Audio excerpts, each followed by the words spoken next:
Bismillahirrahmanirrahim. Assalamualaikum warahmatullahi wabarakatuh. Bertemu kembali dengan saya Ibu Ratna, Guru Matematika Padaman Kapuas. Hari ini kita akan kembali membahas materi statistika. Ya, masih ingatkah kalian materi yang sudah kita bahas pada pertemuan sebelumnya? Ya, mari kita ingat kembali materi yang sudah kita bahas.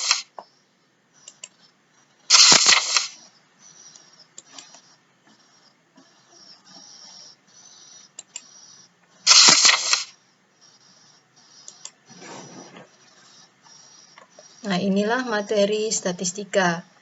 Sebelumnya kita telah membahas penyajian data berupa diagram garis, diagram batang, dan diagram lingkaran. Hari ini kita akan membahas tabel distribusi frekuensi. Ya. Nah, masih ingat kalian ini diagram garis? Diagram garis artinya diagramnya berbentuk garis. Kemudian ada diagram batang. Diagram batang bentuk diagramnya berupa batang. Kemudian diagram lingkaran, diagramnya berbentuk lingkaran. Nah, kemudian tabel distribusi frekuensi. Ya, di sini penyajian data berupa tabel ya. Nah, di sini ada diberikan dua buah contoh, ada tabel distribusi frekuensi tunggal dan tabel distribusi frekuensi berkelompok. Nah, kita akan membahas lebih lanjut mengenai tabel distribusi frekuensi berkelompok. Kita akan mencari keterangan-keterangan dari tabel distribusi frekuensi berkelompok. Ya, yang pertama adalah kelas. Nah, kelas ini ditandai dengan adanya interval ya. Jumlah kelas sesuai dengan jumlah yang ada di sini, jumlah intervalnya ya. Kita perhatikan di sini jumlahnya ada 4 ya. 1, 2, 3, 4. Berarti kelasnya ada 4. Urutan kelas sesuai dengan urutan yang ada di tabel. Urutan pertama berarti kelas pertama yaitu 91 sampai 100. Urutan kedua kelas kedua 101 sampai 110. Urutan ketiga kelas ketiga 111 sampai 120 dan urutan keempat kelas keempat 121 sampai 130 ya. Nah, kemudian batas kelas. Batas kelas adalah nilai ujung yang terdapat pada sebuah kelas. Nilai ujung bawah itu disebut dengan batas bawah, sedangkan nilai ujung atas disebut dengan batas atas. Ya, kita lihat lagi tabelnya tadi.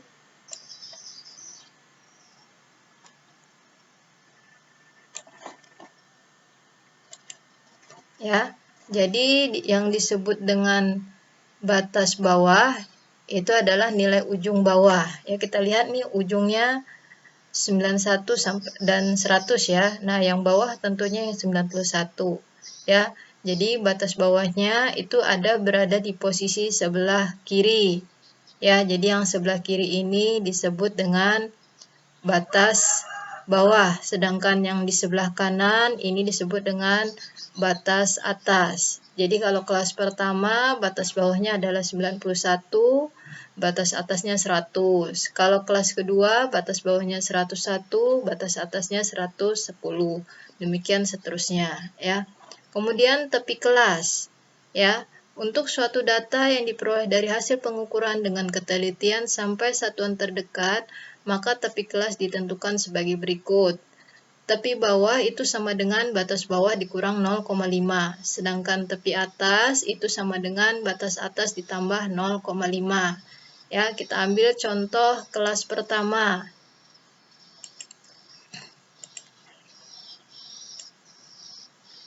Ya, tadi kita peroleh kalau kelas pertama batas bawahnya adalah 91.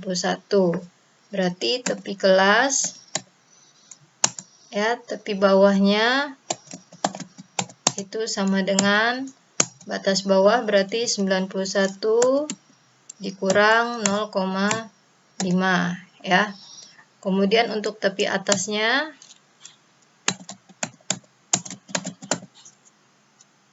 sama dengan batas atasnya tadi 100 berarti 100 ditambah 0,5. Nah, untuk tepi bawah 91 dikurang 0,5 hasilnya adalah 90,5. Kemudian kalau tepi atas 100 ditambah 0,5 berarti 100,5 ya. Nah, kalian bisa menentukan tepi bawah maupun tepi atas kelas yang lainnya dengan cara yang sama. Kemudian panjang kelas ya. Panjang kelas itu sama dengan tepi atas dikurang tepi bawah ya. Jadi kalau pada tabel kita bisa menghitung panjang kelasnya, contohnya pada kelas pertama ya. Berarti untuk panjang kelasnya sama dengan tepi atasnya tadi 100,5 sedangkan tepi bawahnya 90,5, maka setelah dikurang hasilnya adalah 10 ya. Nah, panjang kelas ini berlaku konstan ya. Jadi kalian bisa menghitungnya cukup menggunakan satu kelas saja karena hasilnya akan sama di setiap kelas yang lainnya ya. Nah, selain dengan cara menghitung tepi kelas atas dikurang tepi bawah, untuk panjang kelas kalian juga bisa menggunakan jari kalian untuk menghitungnya ya. Kalian hitung dari angka dimulai dari batas bawahnya sampai batas atasnya ya. Gunakan jarinya 91, 92, 93, 94, 95, 96, 97, 98, 99, 100. Jadi nilainya ada 10 ya. Nah, jadi panjang kelasnya adalah 10. Nah, kemudian titik tengah kelas. Nah, titik tengah ini diperoleh dengan cara setengah dikali batas bawah ditambah batas atas ya. Contohnya pada kelas pertama, batas bawahnya 91, batas atasnya 100. Nah, kalau ditambah nilainya 191. Ya, dikali setengah atau dibagi 2 hasilnya 95,5. Nah, demikian seterusnya. Caranya sama ya. Kalian tinggal menambah batas bawah ditambah batas atas, kemudian dikali setengah atau dibagi 2. Nah, inilah keterangan yang kita peroleh dari tabel distribusi frekuensi berkelompok. Ya.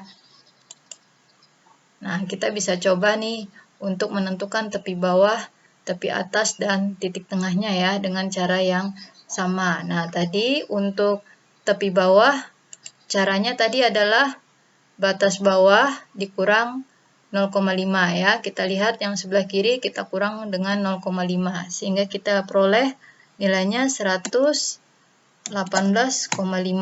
Kemudian 127,5, 136,5, 145,5, 154,5, 163,5, 172,5. Nah, kemudian untuk tepi atas, batas atas ditambah 0,5. Hasilnya 127,5, 136,5, 145,5, 154,5, 163,5, 172,5, 181,5 ya.